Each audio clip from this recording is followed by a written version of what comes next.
رب اشرح لي صدري ويسر لي أمري واحلل عقدة من لساني يفقهوا قولي. أعوذ بالله من الشيطان الرجيم. بسم الله الرحمن الرحيم. وأوحينا إلى موسى وأخيه أن تبوأ لقومكما بمصر بيوتا وجعلوا بيوتكم قبلة وأقيموا الصلاة وبشر المؤمنين. صدق الله العلي العظيم وصدق بلغ رسوله النبي الكريم. إن أريد للإصلاح ما استطعت وما توفيقي إلا بالله عليه توكلت وإليه أنيب. رب اشرح لي صدري ويسر لي أمري واحلل عقدة من لساني يفقهوا قولي. ബഹുമാന്യരായ സഹോദരങ്ങളെ, സഹോദരിമാരെ, അള്ളാഹുവിൻ്റെ വിധിവിലക്കുകളെ പ്രത്യേകിച്ച് നമസ്കാരവുമായി ബന്ധപ്പെട്ടുകൊണ്ട് നമ്മൾ വ്യക്തിപരമായും നമ്മുടെ കുടുംബത്തിൽ നമ്മുടെ കുടുംബത്തെ നമസ്കരിപ്പിക്കുന്നതിലും അള്ളാഹുവിൻ്റെ വിധിവിലക്കുകളെ പ്രത്യേകമായി ശ്രദ്ധിക്കുകയും സൂക്ഷിക്കുകയും ചെയ്യണമെന്ന് എന്നോടും എൻ്റെ സഹോദരങ്ങളായി നിങ്ങളെയും ഉണർത്തുന്നു, വസിയ്യത്ത് ചെയ്യുന്നു.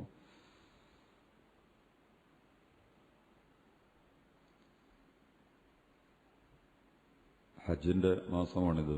ദുൽഖഅദും ദുൽഹജ്ജും.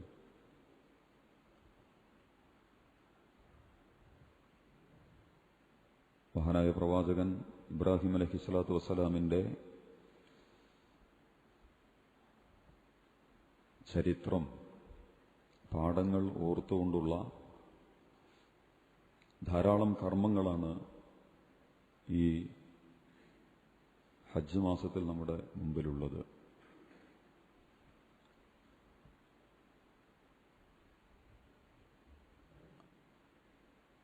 ഹജ്ജിന്റെ റോൾ മോഡൽ ഇബ്രാഹിം കുടുംബമാണ് അലൈഹിസ്സലാത്തു വസ്സലാം. ഒരു കുടുംബം, ആ കുടുംബത്തിന്റെ സംഭവങ്ങൾ, അവർ നടത്തിയിട്ടുള്ള കാര്യങ്ങൾ അല്ലാഹു സുബ്ഹാനഹു വ തആല ലോക മനുഷ്യ സമൂഹത്തിന് മുഴുവൻ മാതൃകയാക്കി അവതരിപ്പിച്ചിരിക്കുന്നു. സുന്നത്ത് നിസ്കരിക്കേണ്ട കേട്ടോ, ആളുകൾ ഇരുന്നു സുന്നത്ത് നമസ്കരിക്കേണ്ടതില്ല. ഇൻഷാ അല്ലാഹ് 2-3 ആഴ്ച നമ്മൾ ഇങ്ങനെ പറഞ്ഞാലേ ആ സുന്നത്ത് നിൽക്കുള്ളൂ. ആളുകൾ വൈകി വരിക, എന്നിട്ട് സുന്നത്ത് ഇങ്ങനെ നിസ്കരിക്കുക. സുന്നത്ത് ജുമയുടെ മുമ്പാണ്.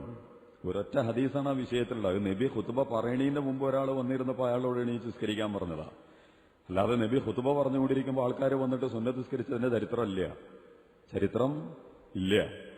കാരണം അത് സുന്നത്താണ്, ഇത് ഫർളാണ്. 2 റക്അത്ത് നിസ്കാരം ഒഴിവാക്കിയിട്ടാണ് ഈ ഖുത്ബ പറയണത്. അപ്പൊ പിന്നെ ആ ഖുത്ബന്റെ സമയത്ത് സുന്നത്ത് നിസ്കരിക്കുക. പിന്നെ ഒരു ബഹളം ഇവിടെ നടന്നുകൊണ്ടിരിക്കുമ്പോൾ വേറെ കർമ്മം അവിടെ നടക്കാൻ പാടില്ലല്ലോ. എങ്ങനെ ഏകാഗ്രമായിട്ട് നിസ്കരിക്കുക? അപ്പോ അത് ആ രീതിയിലാണ് അതിനെ കൈകാര്യം ചെയ്യേണ്ടത്. പക്ഷെ അത് നമുക്ക് ഒന്നുകൂടി ശ്രദ്ധയിൽപ്പെടുത്താം. അവസാനം വീണ്ടും നമുക്ക് പറയുമ്പോൾ ആൾക്കാരത് നിർത്തിക്കോളും. സുന്നത്ത് നിസ്കരിക്കാൻ ഭയങ്കര ആഗ്രഹം ഉണ്ടെങ്കിൽ നേരത്തെ വരിക. പള്ളിയിൽ 2 റക്അത്ത് സുന്നത്ത് എളുപ്പം നിസ്കരിക്കുക. വന്നിട്ട് സുന്നത്ത് വളരെ പ്രധാനപ്പെട്ടതാണ് എന്ന് കാണുന്നതെങ്കിൽ സുന്നത്തല്ലല്ലോ പ്രധാനപ്പെട്ടത്. പണ്ട് തറാവീഹിനെ കുറിച്ച് പറഞ്ഞല്ലോ, ഇശാ ജമാഅത്ത് നഷ്ടപ്പെടുത്തുകയും തറാവീഹിന് വേണ്ടി തിരക്കുകൂടുകയും ചെയ്യുക. തറാവീഹ് ആണ് ഏറ്റവും പ്രധാനപ്പെട്ടത് എന്ന് നമ്മൾ ധരിക്കുക. എന്നിട്ട് ഇശാന്റെ ജമാഅത്ത് നഷ്ടപ്പെടുത്തുക. ഇശാ ജമാഅത്ത് പോണയിൽ ഒരു പ്രശ്നവും നമുക്കില്ല. പിന്നെന്താണ്, തറാവീഹ് പോയി പോവുമല്ലോ എന്ന് കരുതിയിട്ടാണ് വരക്കം വായണത്. തറാവീഹ് സുന്നത്താണ്, ഇശാ ഫർളാണ്. ഇശാ ആണ് ഫർളായിട്ട് നിസ്കരിക്കൽ നിർബന്ധം. തറാവീഹ് ഫർളായിട്ട് നിസ്കരിക്കൽ ഒരു നിർബന്ധമില്ല. ആ നമസ്കാരം തന്നെ സുന്നത്താണ്. അതേസമയം ഫർദ് നമസ്കാരം പുരുഷന്മാർ കാര്യമായ ഉദറുകളില്ലെങ്കിൽ ജമാഅത്തായിട്ട് നമസ്കരിക്കുക എന്നുള്ളത് ഏറ്റവും പ്രധാനപ്പെട്ട ഫർദാ. എന്നതുപോലെ ഖുതുബയാണ് ഫർദ്. ഖുതുബ തുടങ്ങിയിട്ട് 2 റക്അത്ത് നിസ്കാരം സുന്നത്തല്ല, ഫർദ് എന്ന് നമ്മൾ സുന്നത്തല്ല, നമസ്കാരമല്ല പ്രധാനപ്പെട്ടത് എന്ന് നമ്മൾ മനസ്സിലാക്കി വെക്കണം. അതുകൊണ്ട് വന്നിട്ടിങ്ങനെ കൈ കെട്ടരുത്. നമസ്കാരത്തിന്റെ മുമ്പ് തീർക്കുക. അല്ലെങ്കിൽ ഇനി നല്ല നമസ്കരിക്കാൻ ആഗ്രഹം ഉണ്ടെങ്കിൽ 2 റക്അത്ത് നിസ്കാരം കഴിഞ്ഞിട്ട് 4 റക്അത്ത് നിസ്കരിച്ചു പോയിക്കോ. സുന്നത്ത് നല്ല നമസ്കരിക്കാൻ ആഗ്രഹം ഉണ്ടെങ്കിൽ നമ്മളെ 2 റക്അത്ത് ഫർദ് നിസ്കാരം കഴിഞ്ഞിട്ട് ഒരു 4 റക്അത്തോ 6 റക്അത്തോ ഒക്കെ നമസ്കരിച്ചിട്ട് നമുക്ക് പോകാം. തസ്ബീഹും തഹ്ലീലിനേക്കാളൊക്കെ പ്രധാനപ്പെട്ടതാണ് 2 റക്അത്ത് നമസ്കരിക്കുക എന്ന് പറയുന്നതെങ്കിൽ പറ്റുമെങ്കിൽ അതങ്ങനെ തന്നെ ചെയ്യുന്നതും വളരെ പ്രതിഫലാർഹമാണ്. പ്രാർത്ഥിക്കുന്നതിനേക്കാളും ചിലപ്പോ മറ്റ് തസ്ഗീറുകളും തഹ്ലീലുകളും ഒക്കെ അനുഷ്ഠിക്കുന്നതിനേക്കാൾ സുന്നത്ത് നമസ്കരിച്ചാൽ നല്ല കൂലി കിട്ടും. അപ്പം വേണമെങ്കിൽ 4 റക്അത്തൊക്കെ സുന്നത്ത് ആ സമയത്ത് നമസ്കരിക്കുകയും ചെയ്യുക ഇൻഷാ അല്ലാഹ്. അപ്പൊ ഇബ്രാഹിം നബി അലൈഹി സ്വലാത്തു വസ്സലാമാണ് ചരിത്രത്തിലെ പാഠം എന്ന് പറയുന്നത്. നമുക്കുണ്ട് കുടുംബം. ഞാൻ ഇബ്രാഹിം നബിയുടെ കുടുംബം ഇപ്പോൾ പറയാൻ ആഗ്രഹിക്കണില്ല. നമുക്ക് ഇൻഷാ അല്ലാഹ് നമ്മുടെ ശ്രദ്ധയിൽ ഇനിയും കൊണ്ടുവരാം. നമുക്കൊക്കെ കുടുംബമുണ്ടല്ലോ, നമുക്ക് ഭാര്യമാരുണ്ട്, നമുക്ക് മക്കളുണ്ട്. നമ്മളല്ലെങ്കിൽ വീട്ടിലെ മക്കളാണ്. നമ്മുടെ വാപ്പാരും ഉമ്മാരൊക്കെ നമ്മുടെ വീട്ടിലുണ്ട്. നമ്മളുമായി ബന്ധപ്പെട്ട അനുബന്ധ സംവിധാനങ്ങളൊക്കെ ഉണ്ട്. ഈ കുടുംബത്തിനോട് നമ്മൾ സ്വീകരിക്കുന്ന നടപടിക്രമം എന്താ? കുടുംബത്തിലെ നമ്മുടെ നിലപാടുകൾ എന്താ? ഇസ്ലാമുമായി ബന്ധപ്പെട്ടുകൊണ്ട് അത്തരം കാര്യങ്ങളെ അവിടെയാണല്ലോ ഇബ്രാഹിം നബി അലൈഹി സ്വലാത്തു വസ്സലാം മഹാനായ അഷ്റഫുൽ ഖൽഖ് മുഹമ്മദ് മുസ്തഫ തിരുമേനി സല്ലല്ലാഹു അലൈഹി വസല്ലമയും വലിയ പാഠങ്ങൾ നമുക്ക് നൽകി അനുഗ്രഹിച്ചിട്ടുള്ളത്. ഒരു വ്യക്തിയെ സംബന്ധിച്ചിടത്തോളം ഏറ്റവും പ്രധാനപ്പെട്ടത് കുടുംബമാണ്.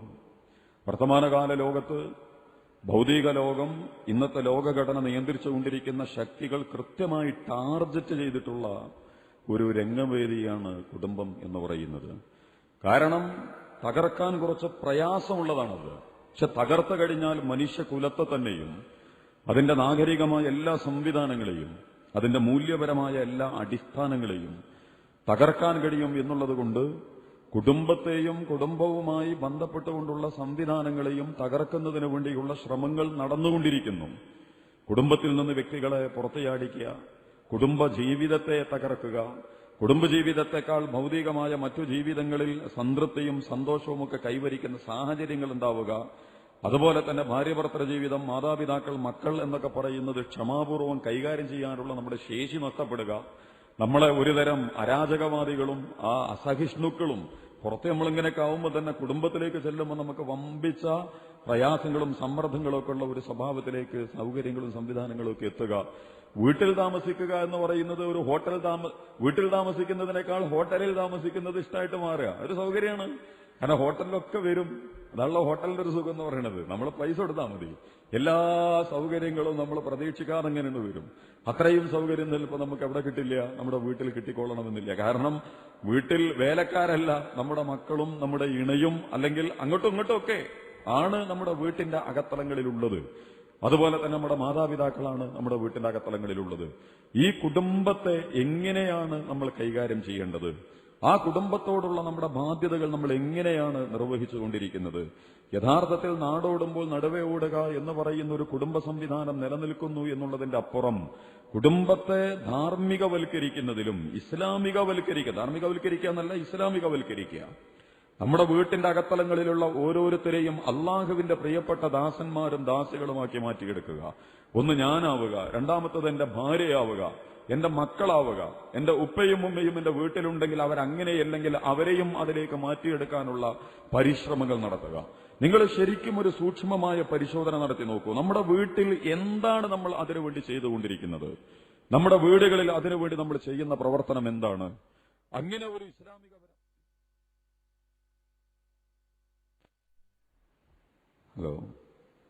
കുടുംബത്തെ ഇസ്ലാമികവൽക്കരിക്കുക എന്നതുമായി ബന്ധപ്പെട്ടുകൊണ്ട് നമ്മുടെ വീട്ടിന്റെ അകത്തളങ്ങളിൽ യഥാർത്ഥത്തിൽ എന്തെങ്കിലും നടന്നുകൊണ്ടിരിക്കുന്നുണ്ടോ?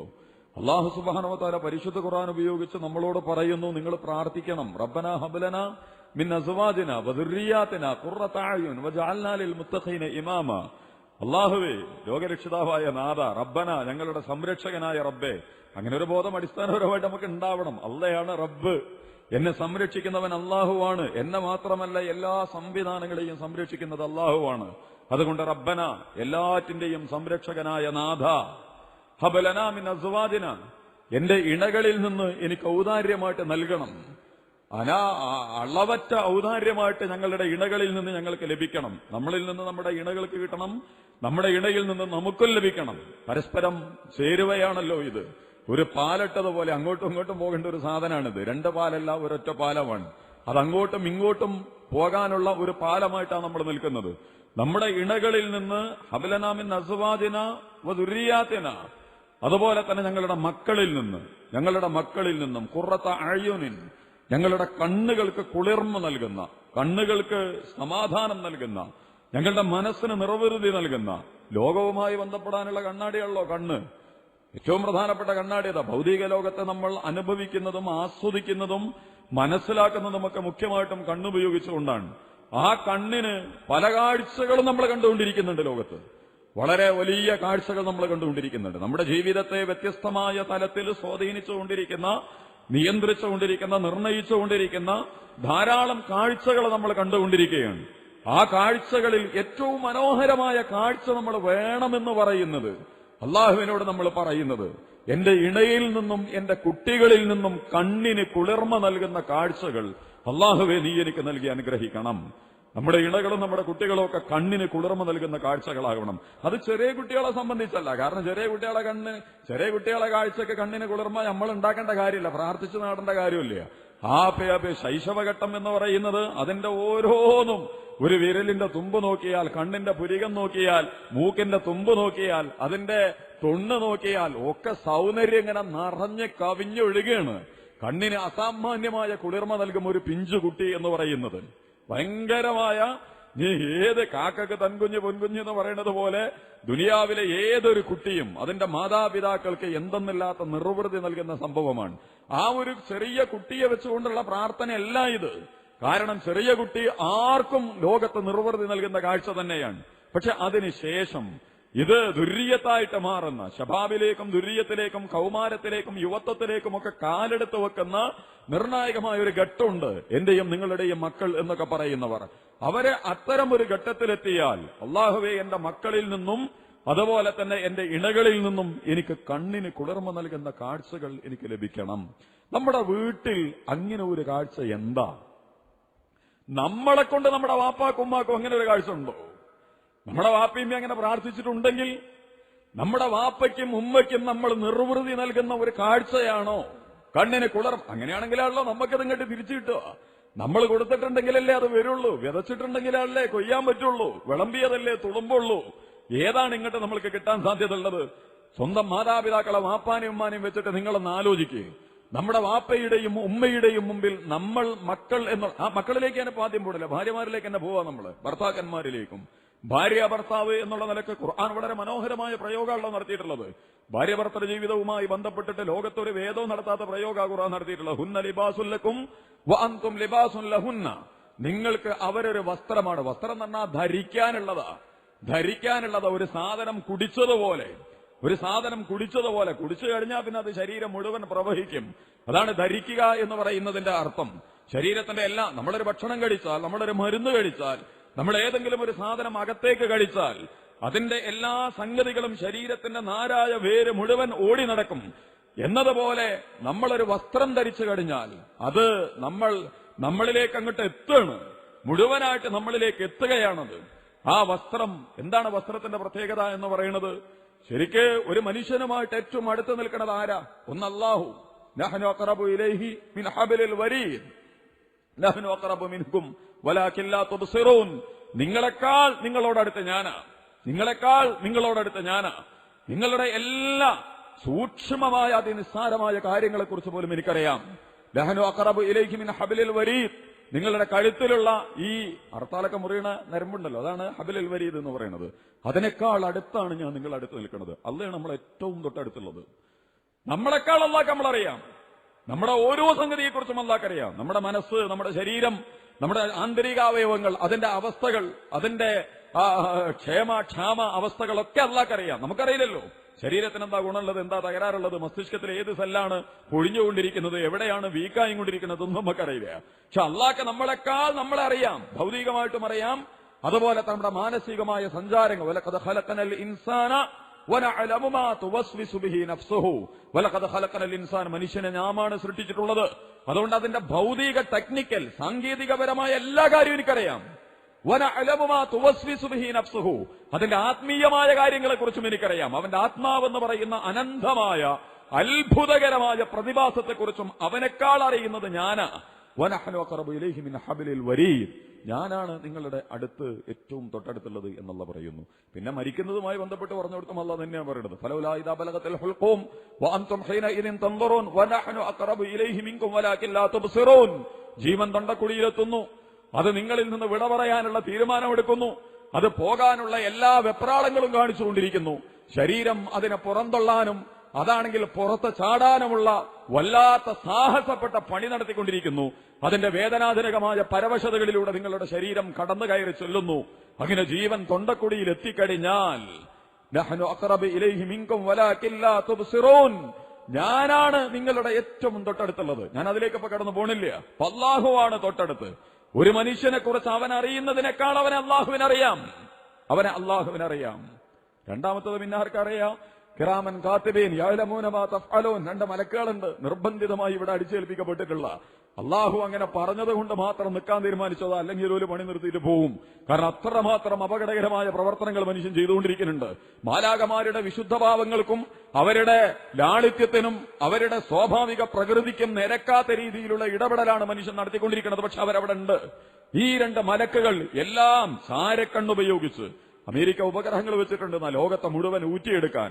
നിങ്ങളുടെ മൊബൈല്, നിങ്ങളുടെ കമ്പ്യൂട്ടർ, നിങ്ങളുടെ നെറ്റ്, നിങ്ങളുടെ മെസ്സേജ്, എന്തും ഒരു ഇത്തിരി പോന്ന നിങ്ങളെ ഏതൊരു ഇലക്ട്രോണിക് ചലനങ്ങൾ മുഴുവൻ ആഗോളതലത്തിൽ ചോർത്തപ്പെട്ടുകൊണ്ടിരിക്കുന്നു എന്നാണ് പറയുന്നത്. എന്നിട്ട് അത് സ്കാൻ ചെയ്തുകൊണ്ടിരിക്കുകയാണ് അവർക്ക് വേണ്ടതവർ അരിച്ചു പെറുക്കി ഫിൽറ്റർ ചെയ്ത് ഞങ്ങളെ ആരെ ലക്ഷ്യം വെച്ച് എന്താണ് നടന്നുകൊണ്ടിരിക്കുന്നത് ഇതൊക്കെ അവർക്ക് സൂക്ഷ്മമായിട്ട് അറിയാം.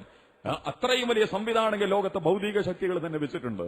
അതിനേക്കാൾ നന്നായി ഈ രണ്ട് മലക്കുകൾ കിറാമൻ കാത്തിബീൻ യഅലമൂന മാ തഫ്അലൂൻ, നിങ്ങൾ ചെയ്യുന്നത് മുഴുവൻ സൂക്ഷ്മമായിട്ട് പരിശോധിക്കാൻ നിൽക്കട്ടെ. ഈ മലക്കുകളും അള്ളാഹുവാണ് നമ്മുടെ തൊട്ടടുത്ത്. അത് കഴിഞ്ഞാൽ പിന്നെ ആരാ?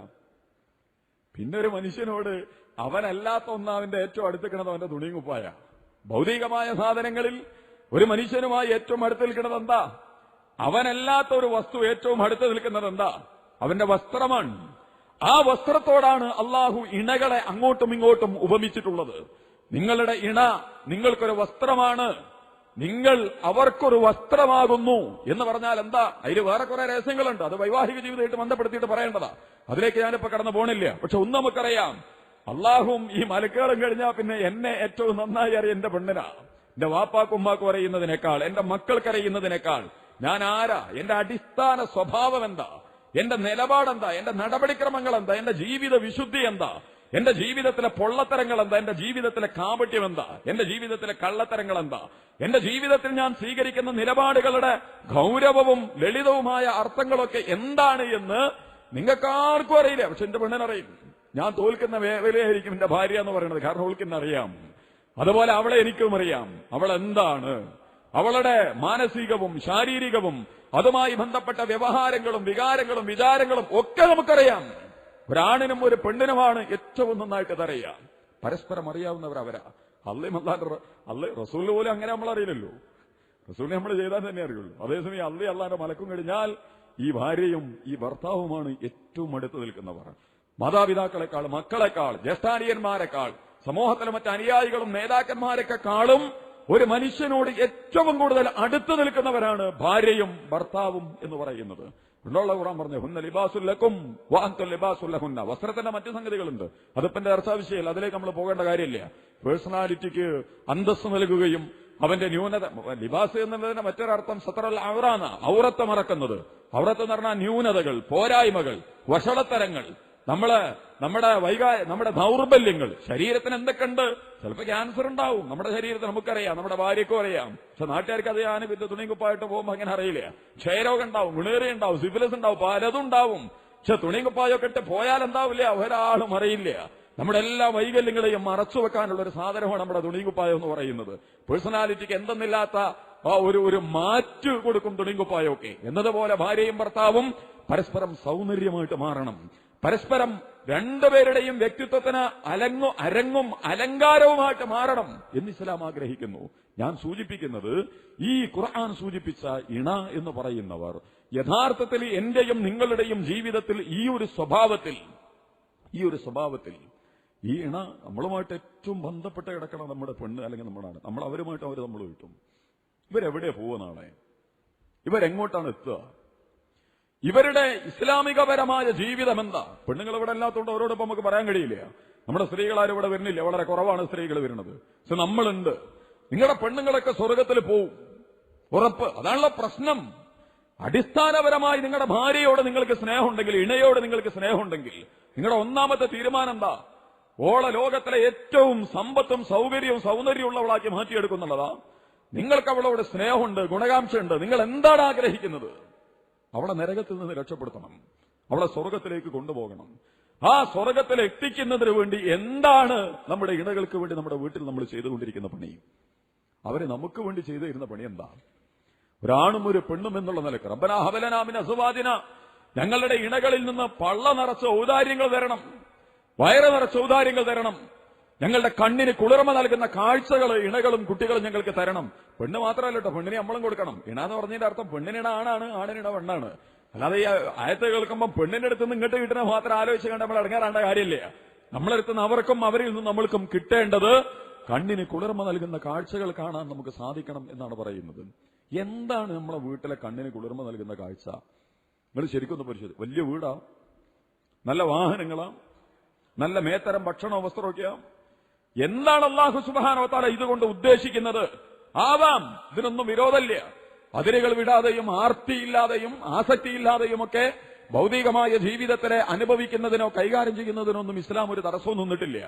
പക്ഷേ അതല്ലല്ലോ ഇതിന്റെ മർമ്മം. എന്താണ് കുടുംബത്തിൽ നിന്ന് നമുക്ക് കിട്ടേണ്ടത്? അവിടെയാണ് ഇബ്രാഹിം നബി അലൈഹി സ്വലാത്തു വസ്സലാമും മുഹമ്മദ് നബി തിരുമേനി സല്ലല്ലാഹു അലൈഹി വസല്ലമയും പ്രവാചകന്മാരും ഒക്കെ നമുക്ക് മാതൃക നൽകി അനുഗ്രഹിക്കുന്നത്. ആലു ഇബ്രാഹിം, ആലു മുഹമ്മദ്, അല്ലാഹുമ്മ സ്വല്ലി അലാ മുഹമ്മദ്, മുഹമ്മദിന്റെ കുടുംബത്തെ സല്ലല്ലാഹു അലൈഹി വസല്ലം നീ അനുഗ്രഹിക്കുമാറാകണമേ തമ്പുരാനെ. കമാ സ്വല്ലൈത അലാ ഇബ്രാഹിം വഅലാ ആലി ഇബ്രാഹിം, ഇബ്രാഹിം കുടുംബത്തെ അനുഗ്രഹിച്ചതുപോലെ, ഇബ്രാഹിം നബി അലൈഹി സ്വലാത്തു വസ്സലാമിനെ അനുഗ്രഹിച്ചതുപോലെ ഈ രണ്ട് കുടുംബങ്ങളും അവരുടെ സ്വഭാവചര്യകളും ഇസ്ലാമിക ലോകത്തിനും മനുഷ്യലോകത്തിന്റെയും മുമ്പിൽ വലിയ മാതൃകയായിട്ട് സമർപ്പിക്കുന്നു. നമ്മളെ വീട്ടിലേക്ക് ഞാനും കൂടെ ഇറങ്ങി വന്നാലോ? നമ്മുടെ കുടുംബത്തിന് നമ്മൾ എന്താ അങ്ങോട്ട് കൊടുത്തിട്ടുള്ളത്? നമ്മുടെ കുടുംബം നമുക്ക് ഇങ്ങോട്ട് തന്നുകൊണ്ടിരിക്കുന്നത്. ഏറ്റവും അവസാനം ഞാൻ പറഞ്ഞ് വെക്കാൻ ഉദ്ദേശിക്കുന്നത് നമസ്കാരത്തെക്കുറിച്ച് തന്നെയാണ്. നിങ്ങളെ വീടൊന്ന് ശ്രദ്ധിക്കും. നിങ്ങളുടെ ഭാര്യമാര് ഇണകളുടെ നമസ്കാരത്തിലുള്ള നിഷ്ഠ എന്താ? നിങ്ങൾ ശ്രദ്ധിക്കണമെങ്കിൽ ആദ്യം നിങ്ങൾക്ക് ഇഷ്ടം ഉണ്ടാകേണ്ടി വരും. നിങ്ങളുടെ നിഷ്ഠ എന്താ?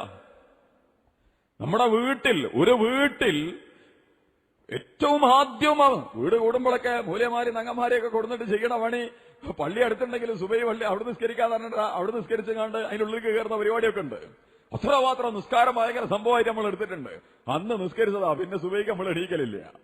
പിന്നെ നമ്മുടെ വീട്ടിൽ സുബൈ ഇല്ല, സുബൈക്ക് നമ്മൾ എണീക്കാറില്ല. ഉണ്ടോ? യഥാർത്ഥത്തിലുണ്ടോ? എത്ര ആണുങ്ങൾ നമ്മുടെ വീട്ടിൽ സുബഹിക്ക് എണീക്കും? നമ്മുടെ ഭാര്യമാർ എത്ര പേർ സുബഹിക്ക് എണീക്കും? കഴിഞ്ഞ ആഴ്ച സൂചിപ്പിച്ച പോലെ കുട്ടികൾക്ക് സ്കൂൾ പോകാനുള്ളത് കൊണ്ടും അങ്ങേർക്ക് ഓഫീസ് പോകാനുള്ളത് കൊണ്ടും തിരക്കൂട്ടി എണീച്ചിട്ട് പോകാന്നുള്ളതിന്റെ അപ്പുറം വീട്ടിന്റെ ഉള്ളിൽ നമസ്കാരം അല്ലാഹുവിന് അതിന്റെ സമയത്ത് കൊടുക്കേണ്ട ഏറ്റവും പ്രധാനപ്പെട്ട സമ്മാനമാണ്. അതുകൊണ്ട് ആ നമസ്കാരത്തിന് വേണ്ടി ഞങ്ങൾ എഴുന്നേൽക്കുന്നു. ഞാൻ എന്റെ ഭാര്യയെ ഉപദേശിക്കുന്നു. വഹുമുർ അഹ്ലക, അഹ്ല എന്നുള്ളതിന്റെ അറബിയിലുള്ള ശരിക്കർത്ഥം വിവാഹബന്ധത്തിലൂടെ ബന്ധുവാക്കപ്പെട്ടവൾ എന്നാ. ബന്ധുവാക്കപ്പെട്ടവൻ, ബന്ധുവാക്കപ്പെട്ടവൾ, അതാണ്. പിന്നെ അഹ്ല എന്ന് പറഞ്ഞ ആളുകൾ എല്ലാവർക്കും പറയുന്നത്, ഒരു സംഘടനയുടെ അനുയായികൾക്ക് പറയും, എല്ലാവർക്കും പറയും. പക്ഷെ അതിന്റെ സാങ്കേതികമായ അർത്ഥം എന്ന് പറയുന്നത് വിവാഹബന്ധത്തിലൂടെ ഇണയാക്കപ്പെട്ടവൾ എന്നാണ് അഹ്ല് എന്ന് പറയുന്നതിന്റെ അർത്ഥം. ആണും പെണ്ണും അഹ്ല്, നമ്മുടെ അഹ്ല് വിവാഹബന്ധത്തിലൂടെ നമ്മുടെ ഇണയായി നമ്മൾ അവൾക്കും അവൾ നമ്മൾക്കും വന്നിട്ടുണ്ട്. അതിൽ നിന്നുണ്ടായിട്ടുള്ള കുറെ കുട്ടികളും മക്കളും ഒക്കെ വീട്ടിലുണ്ട്. ഈ കുട്ടികളും മക്കളും ഒക്കെ വഅ്മർ അഹ്ലക ബിസ്സലാ, ഖുർആൻ പറയാം, നിങ്ങളുടെ കുടുംബത്തിനോട് നിങ്ങൾ നമസ്കാരം കൊണ്ട് കൽപ്പിക്കുക. നിങ്ങളുടെ കുടുംബത്തോട് നിങ്ങൾ നമസ്കാരം കൊണ്ട് കൽപ്പിക്കണം. നിങ്ങൾ കൽപ്പിക്കലുണ്ടോ? നിങ്ങളുടെ വീട്ടിൽ നിങ്ങൾ നമസ്കാരം കൊണ്ട് കൽപ്പിക്കാറുണ്ടോ? ആരാണ് കൽപ്പിക്കാറുള്ളത്? എനിക്കറിയില്ല. ഉണ്ടെങ്കിൽ അൽഹംദുലില്ലാഹ്.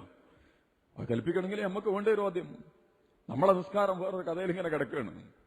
അതുകൊണ്ട് നമ്മളെ വീട്ടുകാരോട് എങ്ങനെ നിസ്കരിക്കാൻ പറയാ? മിക്കവാറും പെണ്ണുങ്ങൾ നിസ്കരിക്കും, ആണുങ്ങൾ ആരും നിസ്കരിക്കൂല എന്നൊക്കെ പറയും. ഇന്നങ്ങനെയല്ല കേട്ടോ, ഒന്ന് കുറെ മാറ്റം ഉണ്ടായിട്ടുണ്ട്. അല്ലെങ്കിൽ ഒരു സന്തോഷകരമായ അനുഭവം അത്. ആളുകളൊക്കെ നമസ്കാരമൊക്കെ തുടങ്ങിയിട്ടുണ്ട് കുറെയൊക്കെ. പക്ഷെ അതിന്റെ ക്രമം, അതിന്റെ ചിട്ട, അതിന്റെ വ്യവസ്ഥ.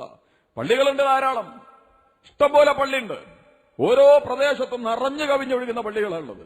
പണ്ടാണ് ഇതിനെക്കുറിച്ച് വലിയ അഭിപ്രായം നമുക്കില്ല. കാരണം സംഘടനാ മത്സരത്തിനാണ് ഭൂരിപക്ഷം പള്ളികൾ ഉണ്ടായിക്കൊണ്ടിരിക്കുന്നത്. നമസ്കാരമല്ലാത്ത എല്ലാ കുത്തിത്തിരിപ്പും അവിടെ നടന്നുകൊണ്ടിരിക്കുന്നുണ്ട് മിക്ക പള്ളികളിലും. നമസ്കാരം ഒഴികെ ബാക്കിയൊക്കെ ആള് കൂടും.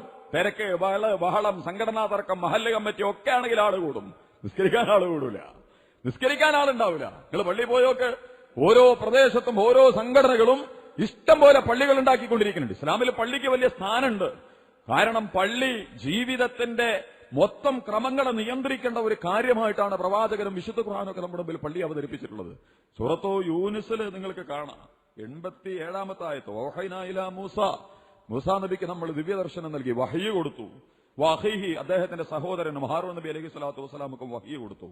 അൻ തബവ്വഅ ലി ഖൗമികുമാ ബി മിസ്റ ബുയൂത, മിസ്റിൽ കുറെ പള്ളി ഉണ്ടാക്കി. ഈജിപ്തിലായിരുന്നല്ലോ യൂസുഫ് നബി അലൈഹി സ്വലാത്തു വസ്സലാമിന്റെ കാലഘട്ടം മുതൽ ഇസ്രായേലിയർ മുഴുവൻ, ഇസ്ഹാഖ് നബിയുടെ സന്തതികൾ അവിടെ വന്നിരുന്നു, യാക്കൂബ് നബിന്റെ മക്കൾ മുഴുവൻ. പക്ഷെ മൂസാ നബിയുടെ കാലഘട്ടമായപ്പോഴേക്കും നിങ്ങൾ വിദേശികളാണ്, നിങ്ങൾ പശുവിനെ അറക്കണോലാണ്, നിങ്ങൾ പുറത്തു പോകേണ്ടവരാണ്, നിങ്ങൾക്ക് ഇവിടെ നിൽക്കാൻ പറ്റില്ല എന്ന് പറഞ്ഞുകൊണ്ട് അധികാരവും ഘടനയൊക്കെ മാറുകയും പുതിയതായി അധികാരത്തിൽ വന്ന ഗവൺമെന്റും അതിന്റെ അധികാരവർഗമൊക്കെ ഇസ്രായേൽ സമുദായത്തെ, അന്നത്തെ മുസ്ലിം സമുദായത്തെ നിഷ്ഠൂരമായി പീഡിപ്പിക്കുന്ന അജണ്ടകൾ നടപ്പിലാക്കാനൊക്കെ തുടങ്ങി. അതൊക്കെ വേറെ ചരിത്രമായിട്ട് കുറെ നന്നായിട്ട് വിശദീകരിച്ചിട്ടുണ്ട്. അതിന്റെ ആണുങ്ങളെയൊക്കെ പിടിച്ച് ജയിലിലടച്ചു. അതുപോലെ പ്രസവിക്കുന്ന കുട്ടികളെയൊക്കെ കൊല്ലാൻ പറഞ്ഞു. അതിന്റെ സ്ത്രീകളെയൊക്കെ വളരെ അശ്ലീലവും അനാശ്വാസവുമായ കാര്യങ്ങൾക്ക് ഉപയോഗിച്ചു. അവ തൊഴിൽപരമായും സാമ്പത്തികപരമായിട്ടും ഒക്കെ താഴെ തട്ടിലേക്ക് കൊണ്ടുവന്നു. നമുക്കറിയാലോ, ഇവിടെ വരുന്ന ബംഗാളി, ബീഹാരി, ജാർഖണ്ഡ്, ഒഡീഷ, മുസ്ലിം, ദലിതുകൾ, പിന്നോക്ക വർഗങ്ങൾ, ഗവൺമെന്റുകൾ എന്തോ തീരുമാനമെടുത്തതുപോലെയാ പഠിക്കരുതിവർ. ശരിക്ക് എന്താണ് ഇപ്പോ അമീറുൽ ഇസ്ലാം മുതൽ ഇന്നലെ ATM കവർച്ച വന്നപ്പോ പത്രത്തിൽ നോക്കി, അപ്പൊ ഒരു സമാധാനം ഉണ്ടായിരുന്നു. റുമേനിയക്കാരാ, അത് ഏതെങ്കിലും അറബി പേരും അയിമക്കൂടെ IS എല്ലാം കൂടി കെട്ടി വരിഞ്ഞാണ് പോയാ പിന്നെ കുടുങ്ങി.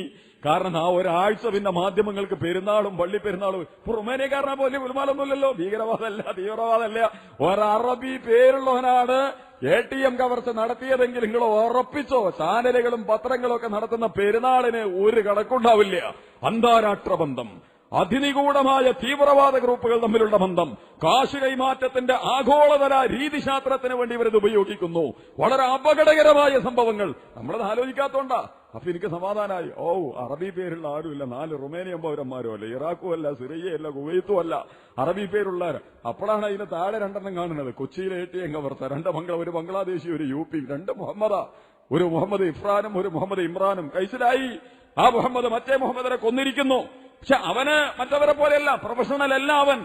നിലനിൽക്കുന്ന ഇന്ത്യയുടെ അല്ലെങ്കിൽ ലോകത്തിന്റെ വർത്തമാനകാല എന്തുകൊണ്ടിങ്ങനെ സംഭവിക്കുന്നു? ദാരിദ്ര്യം, പട്ടിണി, പിന്നോക്കാവസ്ഥ.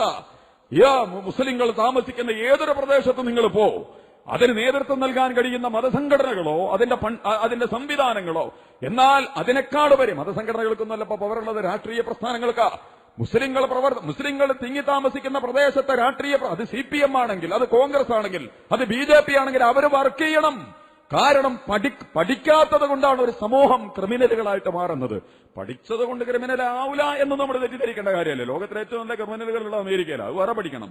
പക്ഷെ ക്രിമിനലിസത്തിൽ നിന്ന് ഒരു പരിധിവരെ സുരക്ഷിതത്വത്തിന് നല്ല സ്വാഭാവികമായ വരുമാന മാർഗങ്ങളും വിദ്യാഭ്യാസപരമായ പുരോഗതിയൊക്കെ ഉണ്ടെങ്കിൽ ആളുകൾക്ക് മുന്നോട്ട് പോകാൻ കഴിയും.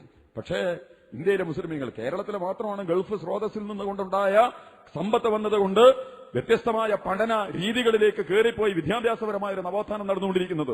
ഉത്തരേന്ത്യൻ മുസ്ലിമീങ്ങളൊന്നും അവിടെ എത്തിയിട്ടില്ല. ബംഗാളില്ല, കാശ്മീരില്ല, ഗുജറാത്തും ഇല്ല, തമിഴ്നാട് പോലും ഇല്ല. വളരെ വളരെ പിന്നോക്കാവസ്ഥയിലാണുള്ളത്. അതുകൊണ്ട് കുറ്റകൃത്യങ്ങൾ അതിൽപ്പെട്ട 2 പത്രത്തിൽ വരികയാണ്. അവർ സംഗതികൾ ചെയ്തിരിക്കുന്നു. എന്താ പ്രശ്നം? ശരിക്കൊരു പ്രദേശത്തൊരു പള്ളിയുണ്ടെങ്കിൽ ആ പള്ളിയുള്ള ഒരു സ്ഥലത്ത്, നമസ്കാരം നിലനിൽക്കുന്ന ഒരു സ്ഥലത്ത് ക്രിമിനലുകൾ ഉണ്ടാവൂ, കൊള്ളക്കാരും കൊള്ളിവെപ്പുകാരും ഒക്കെ ഉണ്ടാവൂ. പക്ഷെ സമുദായത്തിന്റെ അങ്ങനത്തെ ഒരു സെറ്റപ്പ് തന്നെ തകർന്നിരിക്കുന്നു. സംഘടനാപരമായ പക്ഷപാതിത്വങ്ങൾക്കപ്പുറം ഒരു മഹല്ല്, ഒരു കുടുംബം, ആ മഹല്ലിന്റെ നേതൃത്വം എല്ലാ വീടുകളെയും എല്ലാ വ്യക്തികളെയും ഫോക്കസ് ചെയ്തുകൊണ്ട് കൃത്യമായി പ്രവർത്തിക്കുന്ന, അതിന്റെ എല്ലാ പ്രശ്നങ്ങളിലും ഇടപെടുന്ന അങ്ങനെയൊന്നും ഒരു പള്ളിയില്ല.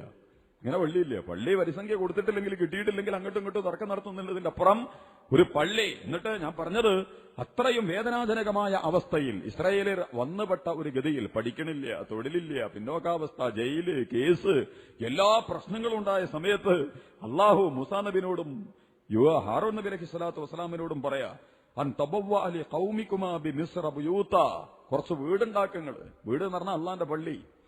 കുറച്ച് പള്ളി ഉണ്ടാക്കി കൊടുക്കുക നിങ്ങൾ. എന്നിട്ട് വജഅലൂഹു ബുയൂതകും ഖിബ്ല, ആ വീടിനെ നിങ്ങൾ ഖിബ്ലയാക്കി മാറ്റണം. ഖിബ്ല എന്ന് പറഞ്ഞാൽ നമുക്ക് മുന്നോട്ട് പോകാനുള്ള വഴി, ഏത് പ്രശ്നങ്ങളെയും അഭിമുഖീകരിക്കാനുള്ള വഴി, നമുക്ക് നമ്മുടെ പ്രശ്നങ്ങളുമായി പരിഹാരം അന്വേഷിച്ച് പോകാനുള്ള വഴി. ഖിബ്ല എന്ന് പറഞ്ഞാൽ ദിശാബോധം. എല്ലാ പ്രശ്നങ്ങൾക്കും പരിഹാരം. വജഅലൂ ബുയൂതകും ഖിബ്ല, എന്നിട്ട് ആ വീടിനെ നിങ്ങൾ ഖിബ്ലയാക്കി വെക്കുക. നമുക്കൊക്കെ പള്ളി എന്തിനാ ഖിബ്ല? നമ്മുടെ വിദ്യാഭ്യാസത്തിന് പള്ളി ഖിബ്ലയില്ല, നമ്മുടെ കച്ചവടത്തിന് പള്ളി ഖിബ്ലയില്ല, നമ്മുടെ തൊഴിലിന് പള്ളി ഖിബ്ലയില്ല, നമ്മുടെ കല്യാണത്തിനും തക്കാരത്തിനും വീട് നിർമ്മാണത്തിനും ഒന്നും പള്ളി ഖിബ്ലയില്ല. പള്ളി എന്തിനാ ഖിബ്ല?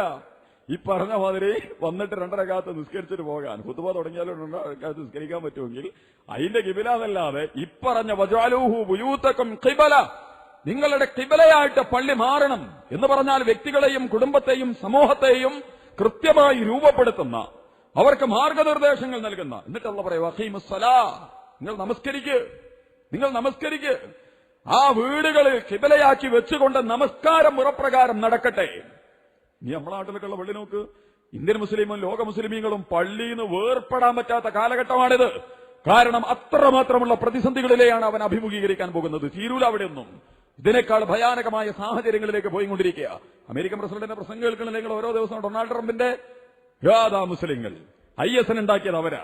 ലോകത്ത് മുഴുവൻ ഇവർ പ്രശ്നങ്ങൾ ഉണ്ടാക്കിക്കൊണ്ടിരിക്കുക. അത് വല്ലതാ. ഒളിമ്പിക്സ് തീർന്നവരെ മൂപ്പരാണ് IS കുറിച്ച് പ്രസംഗിക്കുക. ഒളിമ്പിക്സ് കഴിഞ്ഞാൽ പിന്നെ IS എവിടെയെങ്കിലുമൊക്കെ സ്ഫോടനം നടത്തും. അതുവരെ ഇയാൾ സ്ഫോടനം നടത്തിയാൽ മതി. അയാളുടെ പ്രസംഗം കേട്ടാൽ ലോക മീഡിയ മുഴുവൻ പരിഗണിക്കും. കേൾക്കുന്നതിന്റെ അർത്ഥം എന്താ? നിങ്ങൾ പേടിക്കണം, മുസ്ലിങ്ങളെ പേടിക്കണം. മുസ്ലിങ്ങൾ കുടിയേറി വരുന്നു യൂറോപ്പിലേക്ക്, അമേരിക്കയിലേക്ക്, കാനഡയിലേക്ക്. ലോകത്തിന്റെ നാനാഭാഗത്തും അവർ പെറ്റുപെരുകുന്നു. അവർ എവിടെയും എന്തും ചെയ്യും. അതുകൊണ്ട് വെക്കാൻ സമ്മതിക്കരുത്. അതിനെ പോറ്റുന്നവരാണിവർ എന്ന് പറഞ്ഞിട്ട് സ്വന്തം കക്ഷിനൊക്കെ തന്നെ ചൂണ്ടിക്കാണിച്ചു കൊടുക്കുകയാണ്. അതോടുകൂടി ലോകത്ത് മുഴുവൻ ഇതിങ്ങനെ നിറഞ്ഞു കവിഞ്ഞു വിടുക. ഇതുകൊണ്ടൊക്കെ നിങ്ങളെ സ്നേഹിക്കുന്ന ആളുണ്ടാവുന്ന വിചാരിച്ച നിങ്ങള് അമേരിക്കൻ പ്രസിഡന്റ് പ്രസംഗിച്ചാൽ അതിന്റെ അർത്ഥം എന്തായിരിക്കും? നിങ്ങളെ മുഴുവൻ ഇപ്പൊ നാളെ ആരോ പറഞ്ഞു, ഇപ്പൊ പുതിയ പണ്ടൊക്കെ ട്രെയിനിലൊക്കെ പോകുമ്പോൾ നമ്മൾ നിസ്കരിക്കാൻ നിന്നാലൊന്ന് ആളുകൾ ഭവ്യതയോടുകൂടി നമുക്ക് മാറിത്തരും നിസ്കരിക്കാനൊക്കെ. അപ്പൊ അങ്ങോട്ട് മാറിത്തരും, നിങ്ങൾ നിസ്കരിച്ചോളൂ എന്നൊക്കെ പറഞ്ഞു കണ്ട്. ഇപ്പോ ഒലിങ്ങനെ നോക്കാൻ തുടങ്ങും. ഒരു IS, ഒരു ഭീകരൻ, ഒരു ഇന്ത്യൻ മുജാഹിദീൻ, ഒരു സുജി, ഒരു ജെയ്ഷെ മുഹമ്മദ്, ഒരു ലഷ്കർ എ തയ്യബ, ഈ സാധനമാണിത്. എന്തെങ്കിലുമൊക്കെ കാണിച്ചോട്ടെ. പണ്ട് ഭവ്യതയായിരുന്നു. കാരണം ഒരു ഭക്തനാണ്. എനിക്ക് അഭിപ്രായമില്ല, നിസ്കരിക്കുന്നതുകൊണ്ട് ഭക്തനാണ്. ഭക്തി നിസ്കാരം കൊണ്ട് ഭക്തി ഉണ്ടാവുന്നു, ഭക്തി കൊണ്ടാണ് നിസ്കാരം എന്നും ആളുകളെ തെറ്റിദ്ധരിച്ചു പോയിട്ടുണ്ട്. അത് വേറെ സംഗതി. പക്ഷെ എന്താണെങ്കിലും നമസ്കരിക്കുന്നവന് നമുക്കൊക്കെ ഇഷ്ടമാണ്. പള്ളിയിലും അമ്പലത്തിനും ചർച്ചിലൊക്കെ പോകുമ്പോൾ കുറച്ചും കൂടി ഒരു വൃത്തിയും പിടിപ്പോൻ ഉണ്ടാവും എന്ന് നമ്മൾ വിചാരിക്കുന്നു. പക്ഷെ എന്നാ ധാരണ മാറുക. ഇപ്പൊ കാസർഗോഡ് ഭാഗത്തൊക്കെ പറയണ വർത്താനം, തൃക്കരിപ്പൂര് പടന്നേന്നാണല്ലോ പോയത്. സുബൈക്കൊന്നും പള്ളിയിൽ പോകണ്ടാണ് ചെറുപ്പക്കാരോടൊക്കെ പറയണത്. കാരണം തീവ്രവാദം IS ആയിട്ട് മാറും. ഇപ്പൊ പറഞ്ഞപ്പോ അവിടേക്കാണ് കാര്യങ്ങൾ എത്തിക്കൊണ്ടിരിക്കുന്നത്. നന്നായിട്ട് സൂക്ഷിച്ചോ. അതേസമയം പരിശുദ്ധ ഖുർആൻ, ഞാൻ പറഞ്ഞത് ചിത്രം ഒരിക്കലും അത്ര സുന്ദരമല്ല. വരക്കപ്പെടാൻ പോകുന്നതും സംഭവിക്കാൻ പോകുന്നതും വളരെ സുഗമമാണ് എന്ന് നമ്മൾ തെറ്റിദ്ധരിക്കേണ്ട കാര്യമില്ല. അതുകൊണ്ട് എന്തായിരിക്കണം ഒരു മുസ്ലിമിന്റെ അഭയകേന്ദ്രം? അത് പള്ളി തന്നെയാണ്. വേറെ ഒരു സംശയവുമില്ല. അവന്റെ ജീവിതത്തെ അതിന് പറ്റുന്ന ആളുകളും സംവിധാനങ്ങളും ഒക്കെ അവിടെ ഉണ്ടാണ്. അത് വേറെ ചർച്ച അല്ല. പള്ളിയുടെ കെട്ടിടം സംരക്ഷിക്കുന്നൊന്നുമല്ല പറഞ്ഞതിന്റെ അർത്ഥം. പള്ളി പ്രതിനിധീകരിക്കേണ്ടുന്ന നിലപാടുകളും സമീപനങ്ങളും വിശ്വാസികളുടെ സമൂഹത്തിന് സംരക്ഷണവും സുരക്ഷിതത്വവും ഒക്കെ കൊടുക്കണം. അല്ലാഹു സുബ്ഹാനഹു വ തആല പറഞ്ഞത്, നിങ്ങൾ പള്ളിയെ കിബലയാക്കുക, വഖീമുസ്സലാ, എന്നിട്ട് നമസ്കാരം നിലനിർത്തൂ. നമ്മുടെ പ്രദേശത്തുള്ള പള്ളികളിൽ, നമ്മുടെ ഏത് സംഘടനയുടെ പള്ളി ആയിക്കോട്ടെ, നിങ്ങൾ പോയിക്കോളൂ. എന്നിട്ട് സംഘടിതമായി ഫർള് നമസ്കാരങ്ങളിൽ പങ്കെടുക്കുന്നു. എന്നിട്ട് നമ്മളെ വീട്ടിലേക്ക് വാങ്ങുന്നത് നമ്മുടെ വീട്ടുകാരോട് നമസ്കാരം കൊണ്ട് കൽപ്പിക്കുക. നമ്മുടെ വീട്ടുകാരോട് നമസ്കാരം കൊണ്ട് കൽപ്പിക്കുക. ഇസ്മായിൽ നബി അലൈഹി സ്വലാത്തു വസ്സലാമിനെ കുറിച്ച് ഖുർആൻ പറയുന്നു, സൂറത്ത് മറിയം. അദ്ദേഹം സ്വന്തം മക്കളോടും കുടുംബത്തിനോടും നമസ്കാരം കൊണ്ട് കൽപ്പിച്ചിരുന്നു. നമ്മൾ കൽപ്പിക്കലുണ്ടോ? ഖുർആനാണല്ലോ ഈ പറയണത്. ചെറിയ കുട്ടികളോട് പോലും എന്തെങ്കിലും പറയണതിന് വലിയ നിഷ്ഠ വെച്ചിട്ടുണ്ട്. പക്ഷെ അല്ലാഹു സുബ്ഹാനഹു വ തആല നമസ്കാരത്തിന്റെ കാര്യത്തിൽ 7 വയസ്സായ പറയാൻ തുടങ്ങുക, ചെയ്യടാന്ന്. 10 വയസ്സായ അടിക്കാന്ന് പറഞ്ഞു. അത് കഴിഞ്ഞാൽ എങ്ങനെയൊക്കെ സ്കരിക്കാൻ പറ്റും ആ പണിയൊക്കെ ചെയ്യിക്കുക. നമസ്കാരം ഇഷ്ടവും സന്തോഷം അതിനാദ്യം നമുക്കാവണം. നമസ്കാരം ഏറ്റവും ഇഷ്ടമുള്ള ഒരു കർമ്മമായിട്ട് നമുക്ക് മാറുകയാണെങ്കിൽ നമ്മുടെ മക്കൾക്കും കുടുംബത്തിനൊക്കെ അത് മാറ്റിയെടുക്കാൻ നമുക്ക് കഴിയും. എന്നിട്ട് ഇസ്മായിൽ നബി അലൈഹി സ്വലാത്തു വസ്സലാം സ്വന്തം മക്കളോടും കുടുംബത്തിനോടും ഭാര്യമാരോടും ഒക്കെ നമസ്കാരം കൊണ്ട് കൽപ്പിക്കാറ്. സക്കാത്തും പറയുന്നുണ്ട്. വേറെ വിഷയം. അദ്ദേഹം നമസ്കാരം കൊണ്ടും സക്കാത്ത് കൊണ്ടും കൽപ്പിച്ചിരുന്നു. നമ്മളാരാ കൽപ്പിക്കല്? നമ്മളെ വീട്ടിൽ നിങ്ങളാരെങ്കിലും നമസ്കാരം കൊണ്ട് കൽപ്പിക്കലുണ്ടോ? ഇല്ലെങ്കിൽ കൽപ്പിക്കുക. ആദ്യം നമ്മൾ നമസ്കരിക്കുക. എന്നിട്ട് നമ്മളെ വീട്ടുകാരോട് നമസ്കാരം വൃത്തിയിലും ഭംഗിയിലും നിർവഹിക്കാനൊക്കെ നമ്മൾ ആവശ്യപ്പെടുക. അല്ലാഹു സുബ്ഹാനഹു വ തആല അതുമായി ബന്ധപ്പെട്ട് കുറെ വഴികൾ തുറക്കും. ഇൻഷാ അല്ലാഹ് നമുക്ക് പിന്നീട് ശ്രദ്ധയിൽപ്പെടുത്താം. ഏതായാലും നമ്മുടെ സ്വന്തം കുടുംബത്തെ വീട്ടിൽ നമസ്കരിക്കുന്നു, ഭദ്രമായ നമസ്കാരം നിലനിൽക്കുന്നു. ഭാര്യ, മക്കൾ, കുടുംബ സംവിധാനത്തിൽ ഫർളായ നമസ്കാരങ്ങളും സുന്നത്തായ നമസ്കാരങ്ങളും ഒക്കെ വൃത്തിയിലും ഭംഗിയിലും നിർവഹിക്കപ്പെടുന്നു. പുരുഷന്മാരെന്നുള്ള നിലക്ക് നമ്മളൊക്കെ പള്ളികളിൽ, നാട്ടിലുണ്ട്, പള്ളി തൊട്ടടുത്തിട്ടുണ്ടെങ്കിൽ പള്ളിയിൽ നമസ്കരിക്കുന്ന ഒരു ശീലം ഉണ്ടാക്കിയെടുക്കുന്നു. ഏറ്റവും അതിന്റെ പ്രതിഫലവും കൂലിയൊക്കെ നമുക്ക് പിന്നീട് ഒരിക്കൽ നമുക്ക് പറയാം. ഏതാണെങ്കിലും വളരെ ഗൗരവത്തോടു കൂടി അത് ശ്രദ്ധിക്കുക. അല്ലാഹു സുബ്ഹാനഹു വ തആല നമസ്കാരം നിലനിർത്തുന്ന വിശ്വാസികളിൽ ഉൾപ്പെടുത്തി എന്നെയും നിങ്ങളെയും നമ്മുടെ മക്കളെയും കുടുംബത്തെയും ഒക്കെ അനുഗ്രഹിക്കുമാറാകട്ടെ.